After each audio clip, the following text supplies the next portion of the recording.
ভেরিকোসেলি হলো এমন একটা রোগ যেটা আপনি যখন দাঁড়ায় কাজ করবেন আপনার অন্ডকোষটা একটু বড় হবে, কারণ কি রক্ত জমে থাকে, রক্তটা ফেরত আসতে পারে না হাড়ে, বাল্বগুলো নষ্ট হয়ে যায় ভেনের।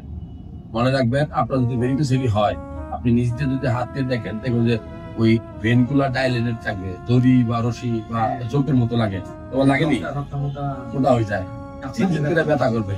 তো ভেরিকোসেলি যদি আপনার হয়, মনে রাখবেন যে আপনার শুক্রাণুর কোয়ালিটি আস্তে আস্তে নষ্ট হবে, আর এটা দিনের পর দিন আস্তে আস্তে আরো বড় হবে। গ্রেড 1, গ্রেড 2, গ্রেড 3 এভাবে যদি বড় হতে থাকে, একটা সময় কিন্তু জীবনটা দুর্বিষহ হয়ে যায়। এই জন্য ভেরিকোসেলি হলে আপনি সার্জারি ডাক্তারের পরামর্শ প্রথমে নেবেন।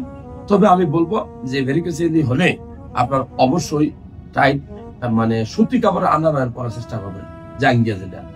আর দাঁড়ায় থাকার কাজটা যতটুকু কম করা যায় অ্যাভয়েড করা যায়, ঠিক আছে? আর বাচ্চা নেওয়ার প্রোগ্রাম গুলো আগে শেষ করে ফেলা উচিত, ফ্যামিলি কমপ্লিট করে ফেলা উচিত।